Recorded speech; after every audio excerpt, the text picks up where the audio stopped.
Salut, bienvenue sur Critique Mage. Aujourd'hui, on va parler de Angel Sanctuary. Non, pas cet Angel là, pas ce Sanctuary là. Voilà, Angel Sanctuary. Oui, t'as remarqué, je dirais Angel Sanctuary parce que comme d'hab, je prononce à la française avec un accent de merde. Angel Sanctuary est un shoujo de Kaori Yuki.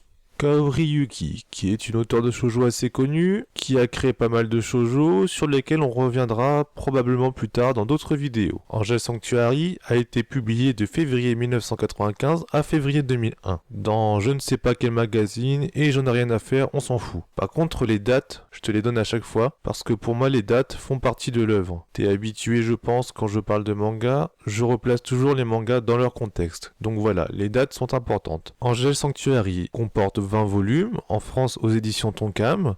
Alors il faut savoir qu'il existe 3 éditions, la toute première qui date de plusieurs années, l'édition Deluxe qui est de meilleure qualité, mais dont pas mal de tomes sont introuvables dans le commerce, édition Deluxe qui comporte 10 tomes au lieu de 20, donc chaque tome en fait 2, et une réédition quasiment identique à la toute première édition, donc en 20 tomes. C'est cette édition-là qu'on trouve actuellement dans le commerce. Alors il faut savoir que la toute première édition et la dernière édition, donc les deux en 20 tomes, disposent plutôt d'une mauvaise traduction. C'est pas catastrophique, mais c'est pas extra.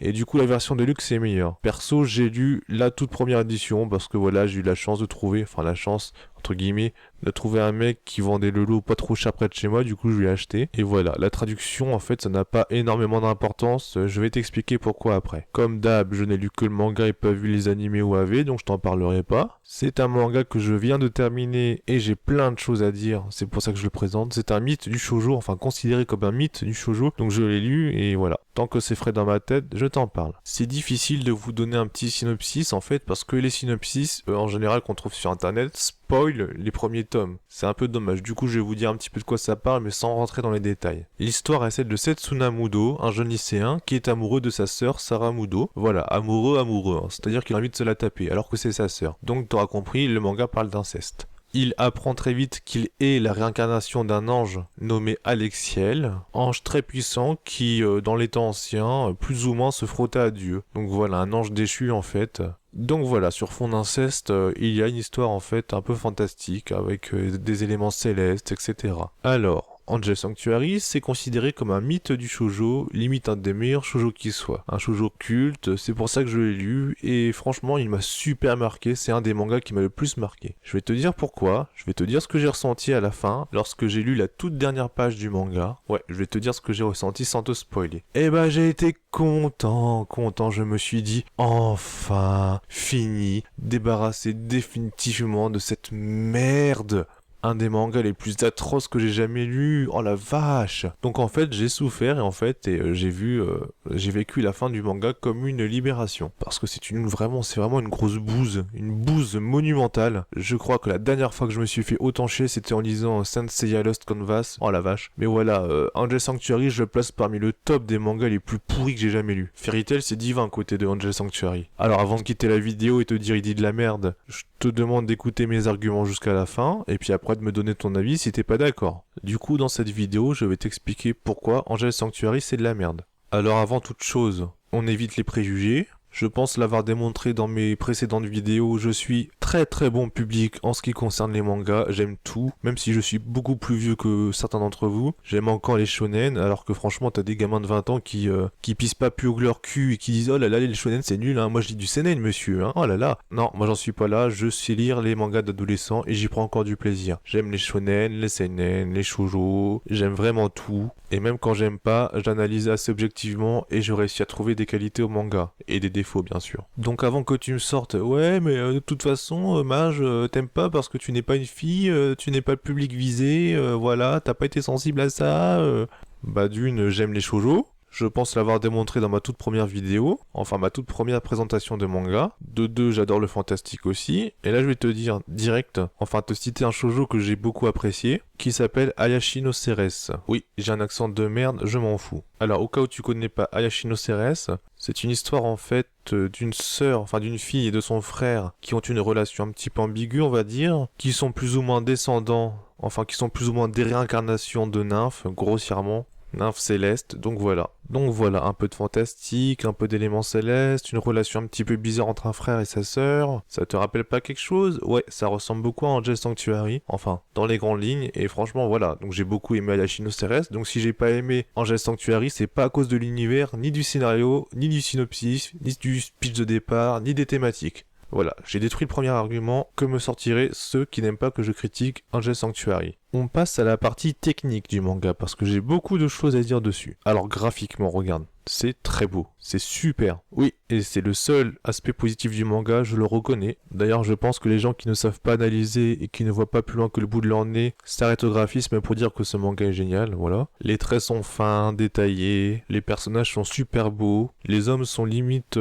sont souvent androgynes, ils ressemblent souvent à des filles, mais voilà, c'est le style shoujo qui fait ça. On est loin des clichés du shoujo, graphiquement, c'est-à-dire les yeux énormes et dessins genre une tête, un rond, de gros yeux énormes et des cheveux, voilà ce qu'on trouve dans pas mal de shoujo. Non, dans Angel Sanctuary, c'est beaucoup mieux fait. Tout est plus détaillé, y compris les yeux, les cheveux, les chevelures sont magnifiques. T'as des images qui pètent la classe, je trouve, comme celle-là, tu vois. Ça, c'est une couverture d'un tome. Et on retrouve l'illustration dans le manga. Non, mais voilà, moi, je trouve ça super beau. Angel Sanctuary, c'est vraiment le haut du panier de niveau shoujo. C'est vraiment dans le top du top, quoi. Graphiquement, bien sûr. Les décors sont pas trop mauvais. Il y a pas mal de décors dans le manga, parce que quand je lis un shoujo, je peux pas m'empêcher de penser à des auteurs de shoujo très connus, dont les pages, d'un point de vue arrière-plan, sont super vides en fait, c'est juste l'horreur, n'est-ce pas? Donc voilà, quand je lis un shoujo qui a des arrière-plans, souvent des décors qui situent plutôt bien l'action, je suis content en fait. Et voilà, Angel Sanctuary de ce côté-là, c'est pas mal du tout, c'est supérieur aux autres shoujo. Il y a juste peut-être, sans vouloir spoiler, le lieu final en fait, plus ou moins le lieu final de la fin, enfin de la dernière intrigue, on te présente un truc assez fantastique et voilà le truc en fait c'est des photos de la Grèce, j'étais vraiment dégoûté, enfin vraiment déçu. Mais à part ça, graphiquement, les arrière-plans sont très bons, donc voilà, Angel Sanctuary d'un côté graphique, c'est très très bon. On passe au découpage, et là je vais m'attarder assez longtemps dessus. Alors déjà, si tu ne sais pas ce qu'est le découpage, je te conseille de regarder ma vidéo précédente, le blabla de Mage 02. Et je sais pas pour toi, mais perso j'ai constaté un truc sur YouTube, enfin dans les vidéos de critiques manga sur YouTube, c'est qu'on ne parle quasiment jamais, enfin les critiques ne parlent quasiment jamais de découpage. Soit on n'en parle pas, soit il y en a quelques-uns qui en parlent, mais c'est juste pour te dire ouais le découpage est très bon, voilà, sans analyse, sans rien. Alors, pourtant c'est dommage parce que le découpage, ça fait partie intégrante du manga, du côté technique du manga, et perso je pense que tu l'as vu dans mes autres vidéos, j'adore analyser ça, parce que pour moi c'est très important. Ce qui fait qu'Akira c'est extraordinaire, et ben c'est essentiellement le découpage, enfin il n'y a pas que ça, mais ça en fait partie. Donc voilà, là je vais me faire un petit peu de pub, autant j'ai plein de défauts, hein. Des fois je fais de la merde, je pars dans des trolls inutiles, je fais des hors-sujets inutiles, parfois mes vidéos sont trop longues, le son n'est pas très bon sur mes vidéos, enfin voilà, j'ai plein de défauts, mais si j'ai bien une qualité, et s'il y a bien une raison pour laquelle vous devez me suivre, enfin vous pouvez me suivre mes vidéos, c'est que je suis peut-être le seul ou un des seuls à analyser le découpage des mangas. Et je trouve ça dommage que pas grand monde le fasse en fait. Du coup, j'ai opté pour une approche didactique. Il y a quelque chose qui me choque dans le découpage d'Angel Sanctuary. Et du coup, je vais essayer de te faire deviner par toi-même ce qui me dérange. Enfin, ce que je trouve pas bon. On va faire comme ça. Je vais te présenter 4 pages. Tu vas les analyser. Enfin voilà, je te montre une page, quelques secondes après une autre, etc. Je te montre 4 pages. Il faut savoir que ces 4 pages se suivent dans le manga. Elles sont successives. Donc je voudrais que tu analyses en fait l'ensemble des 4 pages en prenant en compte le fait qu'elles se suivent. Tu pourras mettre pause entre chaque page pour avoir le temps de réfléchir un petit peu, voire revenir en arrière pour essayer de trouver toi-même les défauts, parce que c'est en réfléchissant qu'on apprend. Et essaye de deviner par toi-même ce qui va pas. Donc voilà, là en te présentant les pages qui posent problème, on va dire que j'ai fait 99% du boulot, donc je te laisse faire le 1% restant. Et peut-être qu'à force, tu pourras analyser des découpages comme moi. Ouais, je sais, j'ai la grosse tête. Mais quand on a des qualités, il faut savoir les mettre en avant. Parce que visiblement, personne ne s'est rendu compte de ça dans le monde apparemment. Ouais, j'ai fait des recherches sur Angel Sanctuary avant de faire la vidéo, enfin sur les critiques du manga. Et bah tout le monde dit tout beau, tout rose, tout bien. Et putain, en fait, non, il y a plein de défauts. Donc voilà, en exclusivité mondiale, je te laisse chercher ce que je reproche au découpage. Allez, je te montre une page. Page numéro 1. Il faut savoir que le défaut, c'est il faut compter globalement les pages ensemble en fait. C'est pas page par page. Donc voilà, mais pause si tu veux, avoir le temps d'observer. Page numéro 2. Page numéro 3. Page numéro 4. Alors voilà, est-ce que tu as trouvé? Bah le souci c'est que c'est putain de prévisible en fait. Regarde, je reviens sur la page numéro 1. Et là en fait tu vois que le découpage est vertical. Alors en fait, chacun a des logiques différentes, donc on va se mettre d'accord. On est bien d'accord que cette page se lit horizontalement, c'est-à-dire de droite à gauche. Donc certains pourraient appeler ça un découpage horizontal. Perso, je suis plutôt partisan de l'autre interprétation, c'est-à-dire que les traits de découpage en fait, les délimitations des cases sont des traits verticaux. Du coup, j'appelle ça un découpage vertical. Mais je comprendrais que certains appelleraient ça de même un découpage horizontal. Voilà, je crois qu'il n'y a pas de consensus pour l'appellation. L'important c'est que vous compreniez l'idée. Donc voilà, un découpage vertical avec une lecture horizontale, on va dire. Entièrement. C'est-à-dire que voilà, chaque case occupe toute la hauteur de la page. On passe à la page suivante. Et bim, c'est le contraire. Découpage horizontal avec lecture verticale. Chaque case, enfin pseudo-case, occupe toute la largeur de la page. Page suivante, encore un découpage entièrement horizontal avec lecture verticale. Page suivante, découpage vertical avec lecture horizontale, identique à la première. Et c'est ça que je reproche en fait, c'est trop uniforme, c'est toujours pareil. Alors je dis pas que c'est toujours comme ça dans le manga, des fois l'auteur en fait apporte des bonnes surprises, genre des doubles pages inattendues, mais à certains chapitres je lisais et je me disais en fait, c'est limite parfois si j'avais déjà en tête la structure du chapitre, le découpage du chapitre, c'est un petit peu chiant. Et voilà, ce défaut se voit pas tout le temps, il est pas tout le temps là, mais il se voit plusieurs fois dans le manga. Tiens, je te remontre une autre série, voici une page, découpage horizontal, lecture entièrement verticale. Page suivante, découpage vertical, lecture entièrement horizontale. Page suivante, pareil. Page suivante, découpage vertical, lecture horizontale. Pour les plus sceptiques d'entre vous, on recommence encore une autre série pour démontrer, enfin appuyer mes propos. Donc voilà, encore des pages qui se suivent dans le manga, qui sont à une autre partie du manga. Allez, c'est parti. Découpage horizontal, lecture verticale. Double page avec découpe verticale et lecture horizontale. Page suivante, découpage horizontal avec lecture verticale. À noter une petite variation parce que la toute première case est découpée en deux avec un trait vertical. Voilà, un petit changement auquel je m'attendais pas quand j'ai lu le manga. Mais à part ça, c'est putain de prévisible. Enfin bref, page suivante. Découpage entièrement horizontal, lecture verticale. Page suivante, la même. Voilà, je pense que tu as compris mon propos. Visiblement, ça n'a dérangé personne dans le monde, mais moi si. Alors pourquoi ça me dérange? Faut savoir que le découpage est très important. Ça fait partie intégrante d'un manga, du processus de création d'un manga, de l'art du manga en général. Un découpage, c'est très technique. Les auteurs, avant de créer un manga, ils doivent en fait s'imaginer, visualiser en fait le chapitre dans son intégralité, travailler toutes les pages. Il y a un travail de projection en fait, on fait pas des cases comme ça à l'arrache quoi. Il faut savoir à quoi ressemble le début et la fin du chapitre, le contenu des pages, le contenu des cases, la disposition des cases et de leur taille. C'est tout un travail et c'est très important. Dans ce qu'on montre dans les cases, il faut savoir jouer avec le temps, imprégner le manga d'un rythme, ni trop rapide ni trop lent, c'est très difficile. Savoir faire des grosses cases pour mettre en valeur les scènes importantes. Enfin voilà, le découpage fait partie intégrante du manga. Et c'est pour ça que je ne lis pas de scan. Petit jeu, le premier qui me trouve dans quelle vidéo j'ai dit que je ne lisais pas de scan, et qui me le dit dans les commentaires, je le félicite. Pourquoi je ne lis pas de scan? Parce que justement, les chapitres sont étudiés, enfin par les bons auteurs, dans leur ensemble, y compris les doubles pages. Quand vous avez un manga dans les mains, vous l'ouvrez, vous êtes face à deux pages, toujours, alors que dans les scans, on lit page par page, et ça dénature le travail de l'auteur. Faut savoir que les mangaka, ils travaillent la lecture, le découpage pour la lecture sur les deux pages. C'est important parce qu'il y a des zones stratégiques dans les deux pages qui vont plus ou moins attirer l'œil du lecteur. Donc à certains endroits, on va mettre des cases plus grosses par exemple, là où il faut montrer des éléments importants. On joue aussi inconsciemment sur les sentiments du lecteur. Par exemple, je te donne un exemple. Imagine un manga, les personnages sont oppressés dans une grotte, ils se font, je sais pas, poursuivre par un méchant, enfin un animal féroce, ils courent. Et ben un truc pour jouer avec les sentiments du lecteur, sur une double page, donc c'est-à-dire que t'as deux pages là, voilà, t'as un manga de deux pages dans les mains, parce que tu lis des mangas, tu vas commencer avec une grosse case pour montrer, je sais pas, l'ours féroce qui poursuit les personnages, et après tu vas les faire courir. Et plus tu vas avancer dans les deux pages en fait, pour jouer avec ton lecteur, plus tu avances dans les deux pages, plus tu vas faire des petites cases toutes petites, où tu vois les personnages essayer de s'enfuir.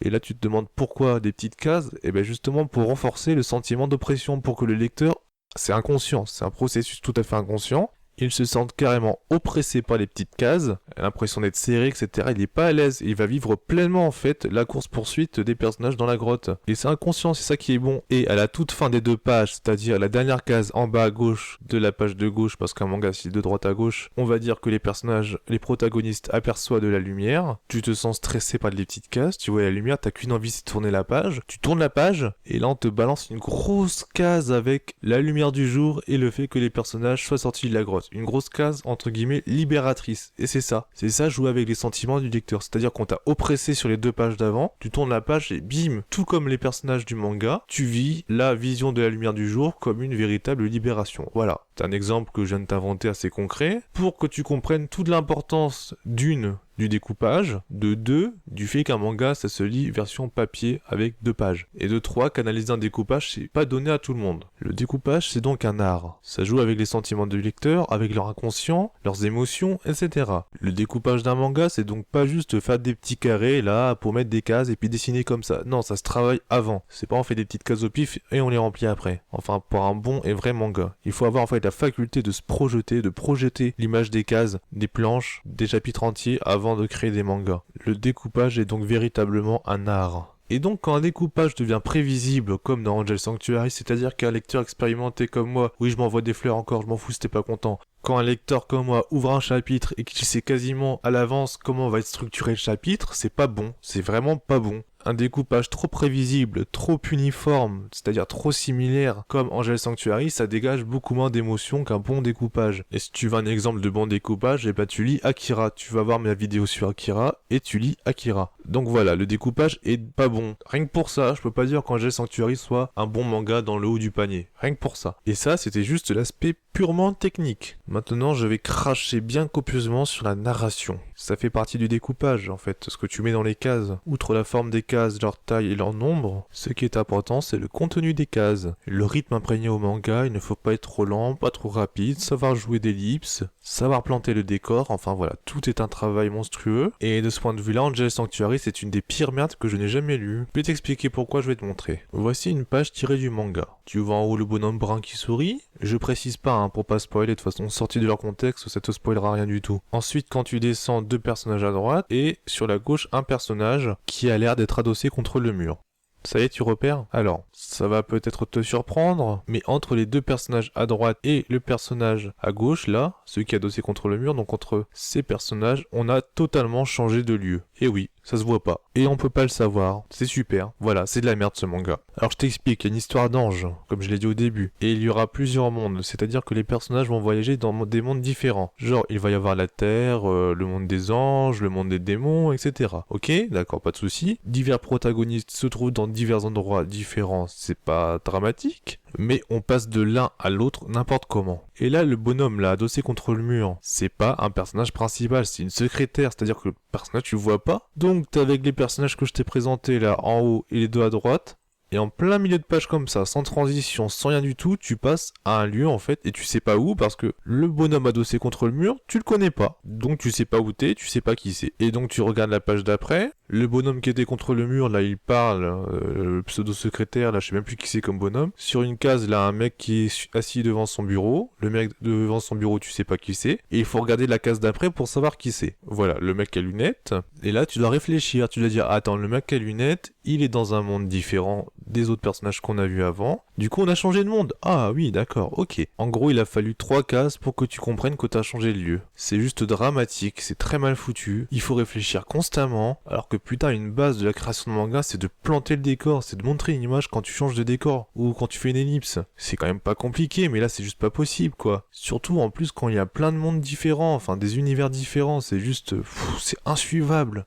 T'as pas l'air convaincu? Bah je t'en montre encore un autre exemple. Voilà, tu vois cette page, t'as le personnage qui a les petits papillons au-dessus de lui. La case d'après, tu vois une petite main, tu sais pas à qui elle appartient, c'est pas grave. La case d'après, tu vois le petit bonhomme brun là, qui a l'air surpris. Alors si cette page te paraît normale, laisse-moi te dire que le bonhomme avec les papillons, il est dans un univers totalement différent du bonhomme brun. C'est-à-dire que sans transition, sans annonce, t'es passé, je sais pas, je te donne un exemple, du monde des anges au monde des démons, comme ça. C'est juste scandaleux à ce niveau-là de faire de la merde comme ça. Et le petit bonhomme brun, tu sais même pas où il est, parce que oui, je t'explique en fait, Angel Sanctuary, c'est génial, c'est genre, j'invente les chiffres, parce que je m'en souviens plus tellement, la narration était confuse. Mais l'important c'est que tu comprennes l'idée. On va te dire tome 5. On t'introduit un nouveau personnage. Très bien, d'accord, pas de souci. On voit ce personnage le temps de, je sais pas, 5 pages. On n'en parle plus une seule fois. Tome 8, donc du tome 5 au tome 8, il s'est quand même passé 3 tomes. 3 tomes où je passe des choses, en général t'oublies un personnage que t'as vu au tome 5, sachant que tu l'as vu que 5 pages, et qui n'a rien fait de marquant pour que tu t'en souviennes, c'est genre voilà. Et donc voilà, t'es tome 5, tu vois un personnage que tu connaissais pas très bien, enfin on te le présente. Tome 8, une transition de merde comme celle que je t'ai montré et tu revois ce personnage. Alors en plus de la narration de merde, les transitions foireuses, tu sais pas que tu changes de lieu, on te remontre un personnage que t'avais oublié et donc t'es 2 fois plus paumé. Et c'est vraiment de la merde ce manga. Et c'est aussi le souci des personnages,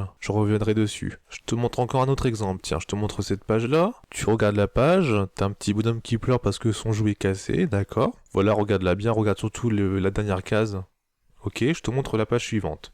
Là, tu vois une nana assise. Alors, si tu reviens en arrière, tu regardes la page d'avant, tu vois la dernière case, la nana est assise en arrière-plan. Donc voilà, je retourne la page, on est toujours au même endroit. Ensuite, tu vois une main noire. Une petite main noire là. Et ben juste comme ça, on repasse au petit bonhomme brun de tout à l'heure, comme ça, sans transition, qui est dans un monde totalement différent. C'est super génial ce manga. Attends, j'ai pas fini, hein. Là, tu vois le petit bonhomme brun, il y a une petite main, la page suivante. T'es avec un autre mec, un mec brun là, dans un monde totalement différent, un univers totalement différent, voilà, à des kilomètres d'ici. Donc voilà, outre un découpage assez prévisible, la narration est assez foireuse, enfin pas assez complètement foireuse. À cela s'ajoute le fait qu'il y a plein de mondes et d'univers différents avec leurs spécificités. Ajoute à cela une multitude de personnages.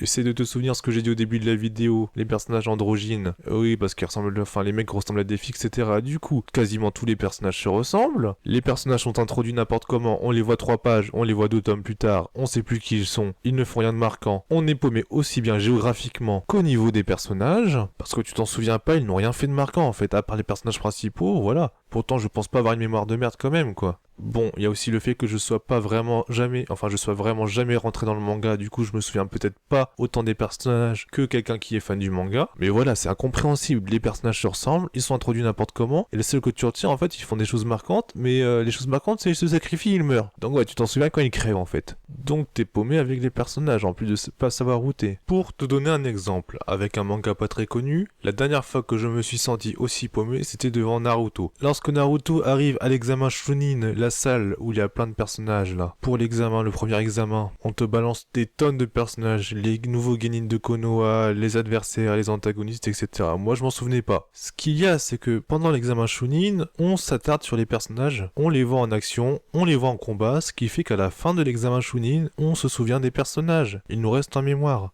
Pour te donner un exemple de ce que j'ai ressenti devant Angel Sanctuary, essaie de te mettre à ma place, enfin à la place d'un lecteur de Naruto. Avec Naruto, on te présente les personnages de l'examen Chunin et plus aucun combat, on les voit quasiment pas. On les voit dans la salle du premier examen, on n'en parle plus jamais, on te les ressort 5 tomes plus tard. Voilà, théoriquement si tu te projettes, tu te rends compte à quel point ce serait laborieux, désastreux. Et c'est pareil pour Angel Sanctuary. Pourtant il y a plein de personnages dans Naruto et je les ai tous mémorisés. Pour prendre l'exemple d'un autre manga pas très connu non plus, on va prendre One Piece. Mais il y a combien de personnages dans One Piece? Des dizaines, des dizaines, des dizaines, des dizaines. Je les ai tous retenus. Tout simplement parce que l'auteur sait les développer, sait s'attarder sur eux, ils nous restent en mémoire, ils ont leur moment de gloire, etc. Autant je suis le premier à critiquer les longueurs de One Piece et que l'auteur Oda aurait pu nous graver en mémoire ces personnages sans forcément tirer autant son manga en longueur, mais il y a bien un truc que je reconnais à One Piece, c'est que les personnages nous restent en tête, ils sont tellement bien développés qu'on s'en souvient. Et ça c'est une excellente qualité de One Piece,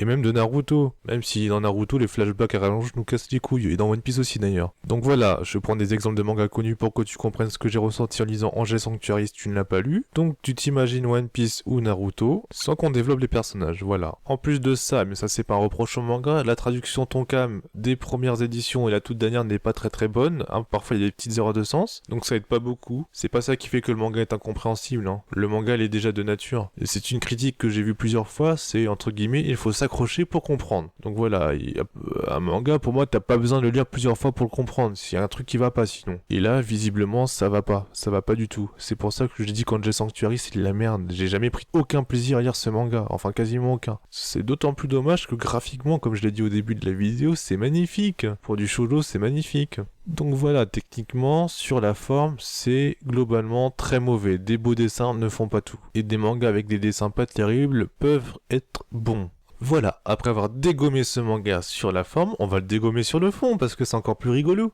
Allez, c'est parti, on dégomme encore plus ce manga. Donc, si tu te souviens du petit résumé que j'ai fait, l'histoire est celle d'un mec amoureux de sa sœur, donc tu te doutes bien que ça va parler d'inceste. Et donc, qui dit manga qui parle d'inceste, dit Critique Mage va parler d'inceste dans sa vidéo. Alors, qu'est-ce que l'inceste ?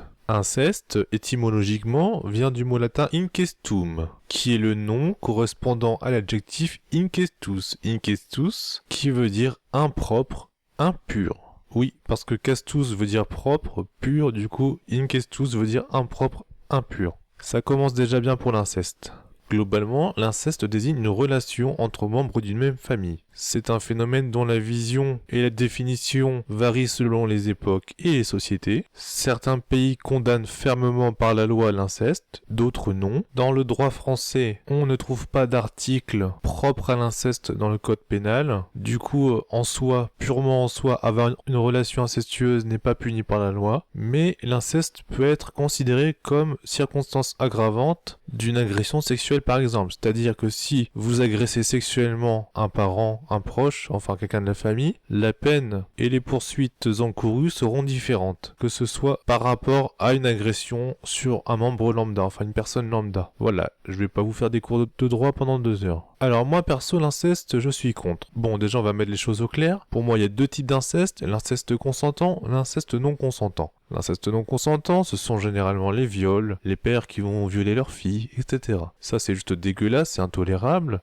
Ça, absolument personne ne peut accepter, ne peut être pour cette idée. Autant je comprendrais que certains défendent l'inceste consentant même si je suis contre, autant l'inceste sans consentement, c'est juste horrible. Voilà, c'est une barbarie. Ça mérite la tôle et voire plus. C'est juste ignoble. Et voilà, je vais pas m'attarder dessus parce que c'est pas le sujet du manga. Le sujet du manga est plutôt de l'inceste plutôt consentant. On parle bien d'un mec amoureux de sa sœur. Alors perso, je suis quelqu'un de très ouvert. J'estime que n'importe qui peut avoir les pratiques sexuelles. Oui, parce qu'il y a du sexe dans l'inceste aussi, c'est pas des bisous sur la bouche. Peut avoir des pratiques sexuelles diverses et variées du moment que ça ne nuit à personne, que c'est avec consentement et que les protagonistes ne fassent pas chier, ne me fassent pas chier et ne me demandent pas d'aimer leurs pratiques sexuelles. Donc un frère et une sœur qui s'enculent, je suis contre, je trouve ça pas éthique et je vais t'expliquer pourquoi, mais s'ils font pas chier, bah voilà, c'est leur vie. Si c'est consentant, bah je les laisse, c'est leur vie quoi, ils font ce qu'ils veulent. Je considère ça comme une erreur, mais ils font ce qu'ils veulent. La question devient plus subtile entre par exemple un père et sa fille, dans la mesure où il y a une forme de domination exercée par le père envers la fille depuis tout petit,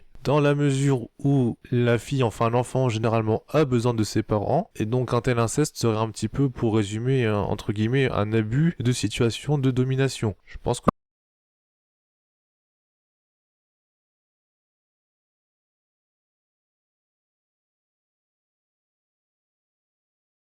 pense que tu comprends l'idée. Ça, c'est un petit peu plus complexe. On est toujours, bien sûr, dans les rapports consentants. Je ne parlerai plus que de rapports consentants, là. Alors, pourquoi l'inceste, c'est mal pour moi? Bah déjà, d'un point de vue génétique, on n'est pas fait pour pratiquer l'inceste. Je vais pas te faire un cours de biologie non plus, mais il faut savoir qu'on a tous des gènes défectueux, entre guillemets défectueux, et globalement, le fait de se reproduire avec d'autres personnes issues de familles différentes, ça permet, entre guillemets, de mettre sous silence ces gènes. Quand 2 parents proches font des enfants, c'est une histoire en général d'allèles récessifs. Si tu as fait une terminale S ou une première S, je sais plus ce que c'est, enfin une filière scientifique, tu as dû voir ce que sont des allèles, les transmissions, les allèles récessifs, etc. Globalement, les pas bons allèles sont plus transmis entre membres d'une même famille. Et donc ça crée des enfants pas beaux, pas bien. On va pas dire pas beaux, mais pas bien d'un point de vue génétique, des enfants à la santé fragile, etc. Ça c'est pas bon. Je pense que tu as compris pourquoi. Donc voilà, je vais pas m'attarder 2 heures sur la biologie, mais pour, entre guillemets, la survie de l'espèce, c'est pas bon. Et là tu vas me dire, ouais, mais Mage,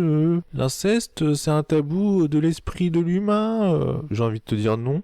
Ouais, mais Mage, les animaux, ils s'en foutent, il y en a qui s'enculent entre frères et sœurs. J'ai envie de te dire, oui, il y en a, c'est vrai. Et là, j'ai envie de te dire, mais quel est l'animal le plus proche de l'homme?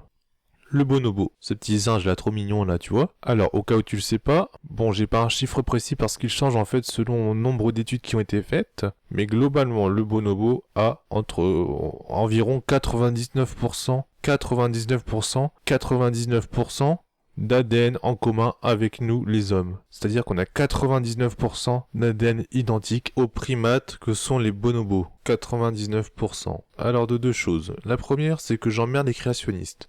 La seconde, c'est qu'il faut savoir que l'inceste n'existe pas chez les bonobos. Oui, tu m'as bien entendu. C'est-à-dire que l'espèce la plus proche de l'homme dans le monde animal ne pratique pas l'inceste. Et j'adore les bonobos, voire les chimpanzés aussi, parce que ce sont des animaux très très proches de nous, et ils n'ont pas entre guillemets l'esprit et la réflexion qu'on a, du coup on peut un petit peu étudier tout ce qui est comportement chez ces animaux-là. Et l'inceste n'existe pas chez les bonobos. Globalement, quand ils sont en âge de se reproduire, par exemple, schématiquement, les femelles bonobos vont quitter le cocon familial, le nid familial, pour aller établir des relations avec d'autres bonobos, se reproduire avec des bonobos d'autres familles.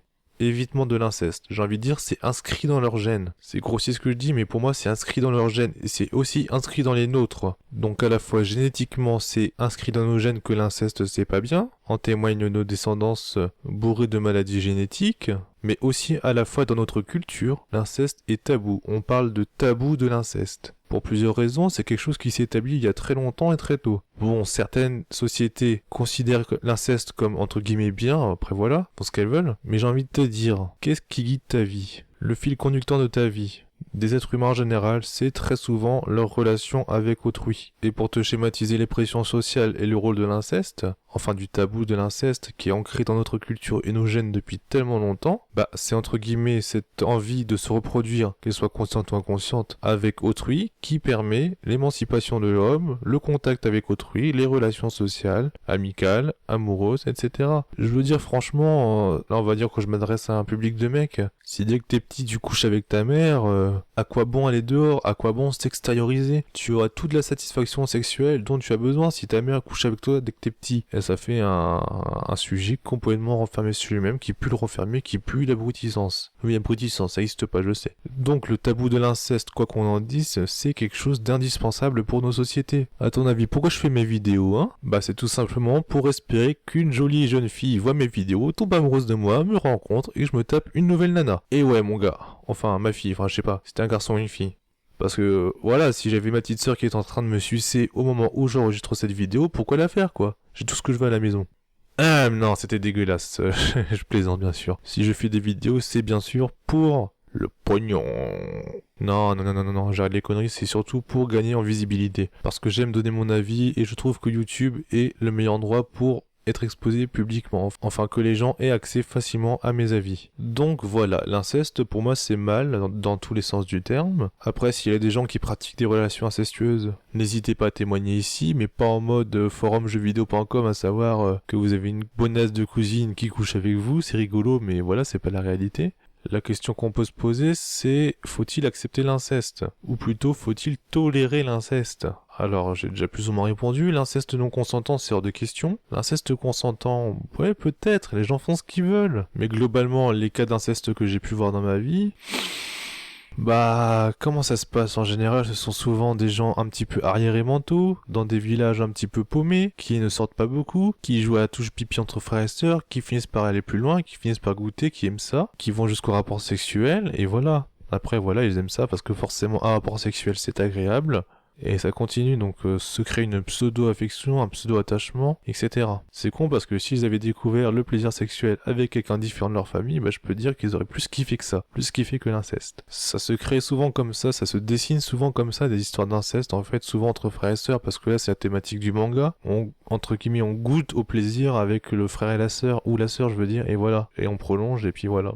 Après, il y a des cas, les gens qui sont attirés par leur frère ou leur sœur, j'ai envie de dire qu'il y a quelque chose qui va pas très bien, en fait. C'est assez complexe, en fait, les relations sentimentales, amoureuses et la famille. Parce qu'on éprouve, normalement, dans une famille, entre guillemets, normale, dans laquelle il n'y a pas de maltraitance, où on s'occupe bien des enfants, etc., on éprouve un amour très fort pour les membres de sa famille, que ce soit père, mère, frère, sœur. Et donc, marquer une limite, c'est assez difficile, en fait. Mais la plupart des gens, entre guillemets, sains d'esprit, y arrivent. Moi, j'aime ma mère énormément. Quand j'étais petit, j'étais limite amoureux de ma mère parce que voilà, je vivais que pour elle quand j'étais tout petit, un peu, je sais pas, 3, 4, 5, 6 ans. Mais jamais j'ai envie de lui planter ma cliquette, quoi. C'est dégueulasse. J'ai un frère avec qui j'entretenais quand on était plus petit une relation fusionnelle. On s'aimait très fort, mais jamais incestueux, quoi. Jamais de rapport sexuel, jamais d'attirance sexuelle, c'était de l'amour fraternel. J'ai une petite sœur que j'aime énormément, envers qui je me sens un côté vraiment affectueux et protecteur que j'ai envie de protéger contre n'importe qui d'autre dans le monde. Je l'aime énormément, mais j'ai clairement pas envie d'avoir des rapports amoureux avec. C'est juste dégueulasse, c'est ma sœur. Alors même si je suis pas sain d'esprit et que parfois j'ai des délires psychopathes genre avec Foucault, du point de vue sentiment, je pense être entre guillemets sain d'esprit. Et parfois il y a des gens qui arrivent pas à...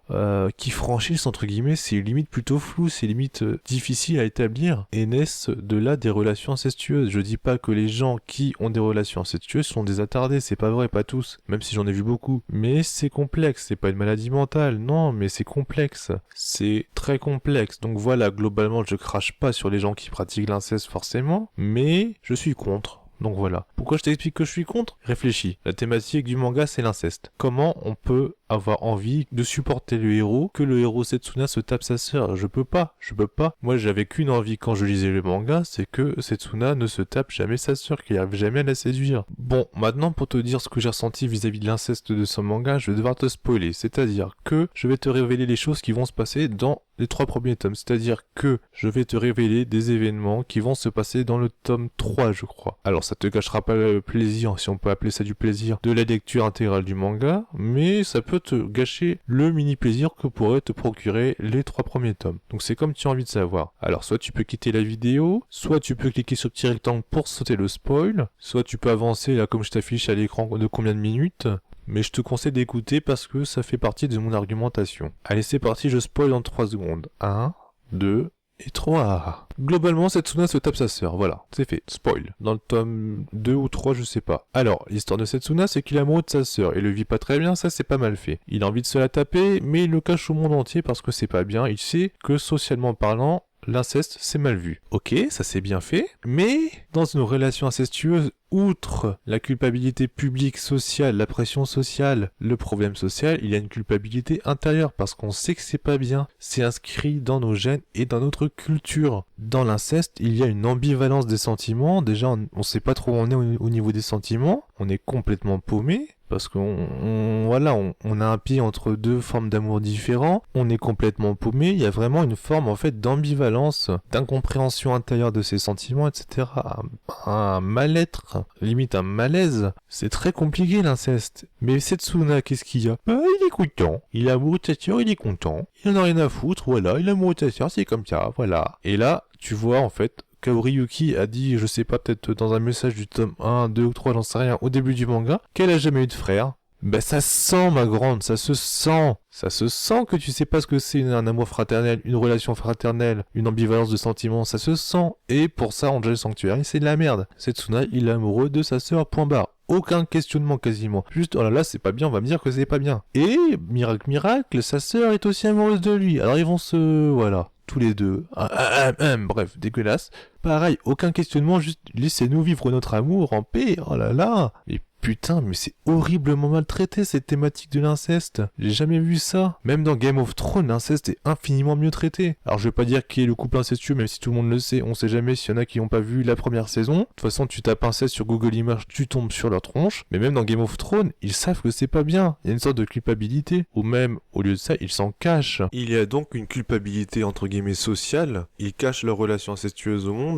Et aussi une culpabilité interne parce qu'ils savent que c'est pas bien. Mais ils arrivent pas, entre guillemets, à résister à la tentation, à l'attirance. Mais voilà, c'est vachement mieux traité qu'Angel Sanctuary. Et pourtant, c'est pas ultra bien traité dans Game of Thrones. Globalement, j'ai rien contre le fait qu'on traite la thématique de l'inceste. Au contraire, ça peut être intéressant. Certains mangas traitent très bien la thématique de l'inceste. Je pense que quelle que soit la thématique abordée, si elle est bien traitée, ça peut être intéressant. Voilà, l'inceste, je suis contre. Le viol, par exemple, je suis archi contre. Mais quand c'est bien traité, ça peut être intéressant. Et donc l'inceste fait qu'on n'a pas envie en fait de soutenir le personnage principal Setsuna, à moins d'être pour une relation incestueuse, enfin je sais pas pour vous, mais moi je voulais qu'il se plante. Voilà, j'ai fini avec la partie spoil entre guillemets, maintenant je vais m'attarder au scénario et au personnage. Enfin au personnage d'abord. Alors que dire des personnages ? Je pense qu'il y a du bon et il y a du moins bon. Certains paraissent peut-être un peu trop stéréotypés, certains peuvent paraître un peu trop stéréotypés, mais faut aussi se replacer dans le contexte, chose que je dis j'ai l'impression à chaque vidéo, Angel Sanctuary est un manga assez ancien. Du coup, si quelques personnages peuvent paraître entre guillemets clichés aujourd'hui, il était beaucoup moins à l'époque. Dans les personnages, il a des très bons personnages. Perso, par exemple, j'adore le personnage masqué parce qu'il m'a étonnamment surpris. Enfin, il te surprend, quoi. Franchement, je m'attendais pas à ça à la fin du manga. T'as Kurai qui est un petit peu la petite chieuse, la petite merdeuse sur les bords, qui est un peu cliché, mais que j'apprécie aussi, qui est pas mal. T'as Kira Senpai, on aime, on n'aime pas. Enfin, voilà. Et le reste, je les ai quasiment pas retenus parce que, comme j'expliquais, dans la partie technique, c'est très mal amené. Les personnages sont très mal introduits, très mal développés. On passe de l'un à l'autre n'importe comment. Et les seuls moments où ils sont développés, c'est au moment où ils crèvent. Et cerise sur le gâteau, ils se ressemblent tous. Enfin, ils se ressemblent. On est dans un shoujo, c'est-à-dire que les traits, enfin les personnages masculins par exemple, font assez féminin. Du coup, ils se ressemblent pas mal les personnages. On s'embrouille en plus d'une narration de merde. Graphiquement, on est paumé. Enfin, un petit peu. Voilà, après t'as des personnages, des traîtres. Voilà que je suis gentil, puis que je deviens méchant, puis que je reviens gentil, puis que je redeviens méchant, puis que je redeviens gentil. Enfin, ça c'est un peu casse-couille. Tu as l'héroïne Saramudo qui est très peu développée. Et tu as bien sûr, je vais m'attarder dessus, le personnage principal, c'est Tsuna. Alors globalement, je trouve que ce n'est pas un bon personnage. Un genre de héros de shonen au rabais en fait. Bon, je vais refaire du mini-spoil, là je peux pas m'en empêcher, mais c'est obligatoire pour développer, ça te gâchera pas le plaisir du manga. Mais globalement, il va se passer un truc dans le manga, et Setsuna devra aller, entre guillemets, aller sauver sa sœur, chercher sa sœur. Ce qui lance en fait une quête, avec les éléments fantastiques que je t'ai décrits tout à l'heure. Donc voilà, Setsuna c'est oh je veux sauver ma sœur, allez je vais aller la chercher, pour me la taper bien sûr, on a envie de le soutenir dans sa quête, Mais je le trouve creux, je le trouve plat ce personnage, c'est un héros de shonen au rabais, c'est genre oh là là je veux sauver mes compagnons, je sors des discours tout beaux, tout roses, tout mignons, j'ai une certaine volonté, oh là là j'ai un charisme de fou, dès que je pars tous les gens se rangent à moi, enfin voilà c'est pas top. Il est pas pourri, mais il est pas très bon non plus, c'est dommage. Et là, c'est quelque chose que je comprends pas, c'est qu'on est dans un shoujo et que le héros, le personnage principal, est un garçon. Alors ça m'a vachement surpris, parce que du coup, je comprends pas en fait ce qu'a voulu faire l'auteur. Quand je lis un shoujo, je me mets en mode fille adolescente, je m'identifie à l'héroïne, je tombe amoureux des personnages principaux masculins, etc. Quand je lis un shonen, c'est pareil, je me mets en mode adolescent, je suis le héros, je vis les aventures, etc. Alors déjà, changer de sexe dans le genre, c'est un petit peu... C'est pas commun, j'ai rien contre, c'est pas commun, mais il faut bien amener ça, par exemple, j'adore Cat Size, c'est un manga pour adolescents et pourtant les héroïnes sont des filles. Héroïnes, pardon, on fait pas de liaison avec le H. Mais elles sont charismatiques, elles sont belles, etc. Enfin voilà, on a envie de les suivre, on a envie de les encourager, les supporter. Enfin, plus ou moins. Tu verras le jour où je parlerai de Cat Size. Ce qu'il y a là, c'est qu'Angel Sanctuary, moi je suis un garçon, donc le héros est un garçon, je vais essayer de m'identifier à lui. Sauf que comment tu veux t'identifier à un mec qui a envie de se taper sa sœur? Moi je peux pas. Je peux pas le soutenir, j'ai pas envie qu'il réussisse sa quête. En plus voilà, il a pas de charisme, je trouve juste je sors un discours à chaque fois, allez on me suit, tout le monde me suit, enfin voilà, ouais, je l'aime pas. Je pense que ça aurait été mieux que le personnage principal soit une fille. Pareil, j'essaie de me mettre à la place d'une fille, une adolescente qui lit ce manga, je comprends toujours pas le choix. Normalement, dans un shoujo, tu t'identifies à l'adolescente, tu vis ses aventures, etc. À la rigueur, utiliser un garçon, pourquoi pas?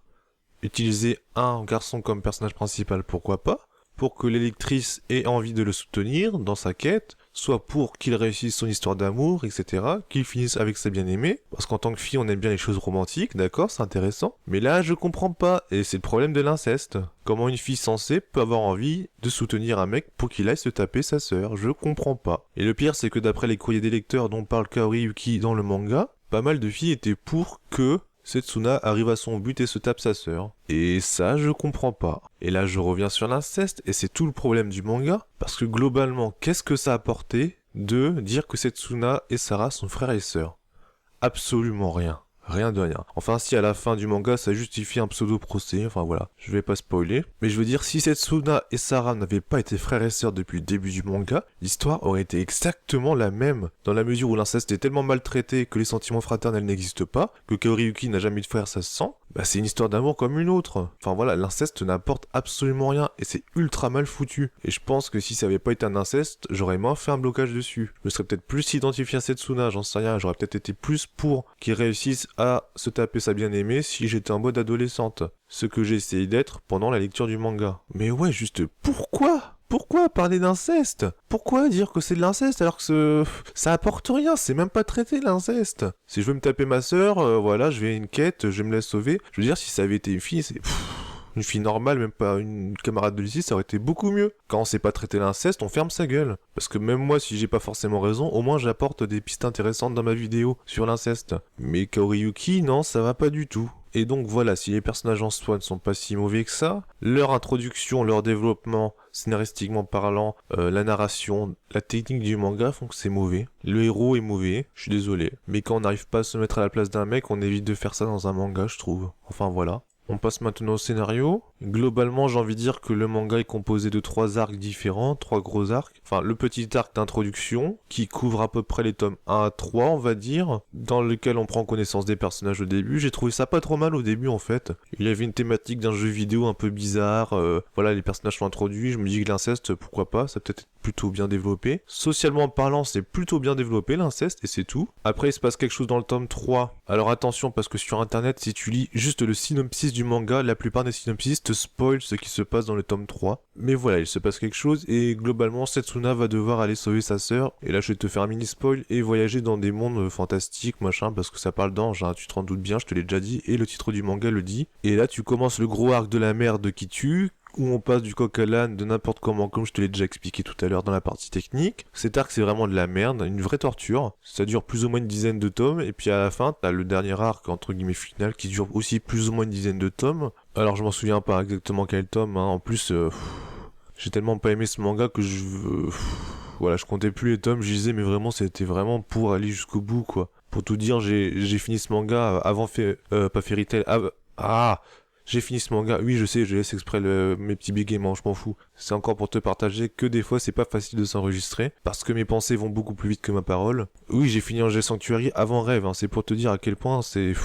Et j'ai commencé Rêve en même temps à peu près. C'est-à-dire à quel point c'était une torture de lire Angel Sanctuary. À chaque fois, je lisais en parallèle d'autres mangas. C'est-à-dire que je lisais un tome torture d'Angel Sanctuary, plus un tome d'un bon manga auquel je prenais du plaisir. Mais voilà, deuxième arc, c'était une torture, pour les raisons que je t'ai expliquées dans la partie technique.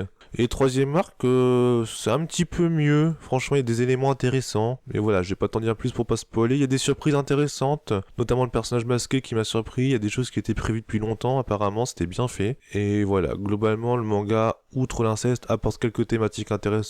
Je pense au racisme, qui est traité à l'aide des anges, par exemple, etc. C'est pas mal fait. C'est beaucoup mieux fait que l'inceste. En même temps, c'est pas difficile de faire mieux que ça. Mais voilà, globalement, tout ça est frustrant parce qu'en fait, l'univers est pas mal, assez travaillé. Il y a pas mal de mythologie, d'éléments bibliques, des anges, etc. C'est globalement la seule chose qui m'a permis de retenir le nom des anges parce que sinon tu les confonds tous, c'est n'importe quoi. Heureusement que ce sont des noms repris de la Bible ou d'autres textes religieux. Un peu de mythologie par-ci par-là. Globalement, l'univers, il est bien travaillé avec les différents mondes, les différentes strates de l'univers. Il y a vraiment un background assez intéressant. Et c'est frustrant parce que la narration de merde, mais tellement merdique, ça gâche absolument tout. Au final, tu te rends compte qu'avoir un univers pourri avec une bonne narration, c'est mieux qu'avoir un bon univers avec une narration de merde. Et c'est le cas d'Angel Sanctuary. Et c'est frustrant. Et globalement, en fait, Angel Sanctuary, je pense qu'il y avait du potentiel pour faire un très bon manga. Enfin, il est reconnu comme un très bon manga par la communauté des lecteurs de manga, lectrices de manga. Moi, perso, je le trouve mauvais. Alors, je me suis peut-être un peu trop lâché pendant la vidéo parce que là, j'arrive à la fin, je suis un peu mon mea culpa. J'ai souvent dit que c'était de la merde ce manga. Non, c'est pas de la merde, c'est mauvais. Il y a des choses bonnes, il y a des choses très mauvaises qui font que globalement, je trouve ça mauvais. Et que j'ai globalement pris pas de plaisir à le lire ce manga, mais pas du tout. Peut-être un peu au début, je me suis dit ça peut être pas mal, l'intrigue avec le jeu, etc. Mais globalement, le jeu n'entend plus parler très vite.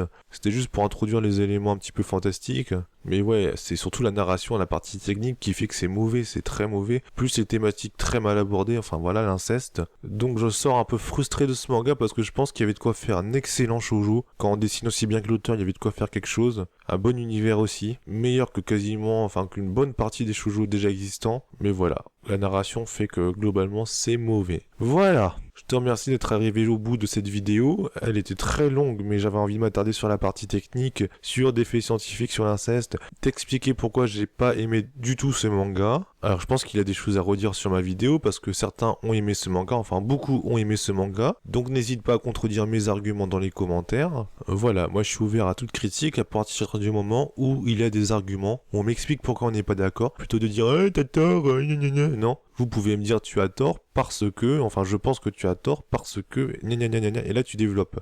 C'est intéressant. C'est intéressant d'en parler parce que je pense qu'il y a des choses à dire sur ce manga quand même. C'est quand même là la plus longue vidéo sur un manga que j'ai faite depuis le début en fait, de ma chaîne.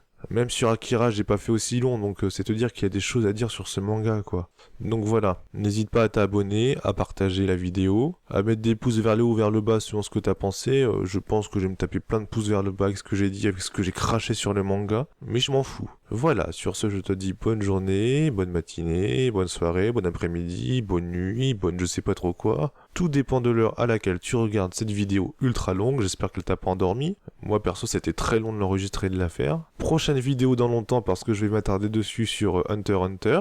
Donc je vous dis à dans environ un mois, je pense. Allez, salut salut. Il y a donc une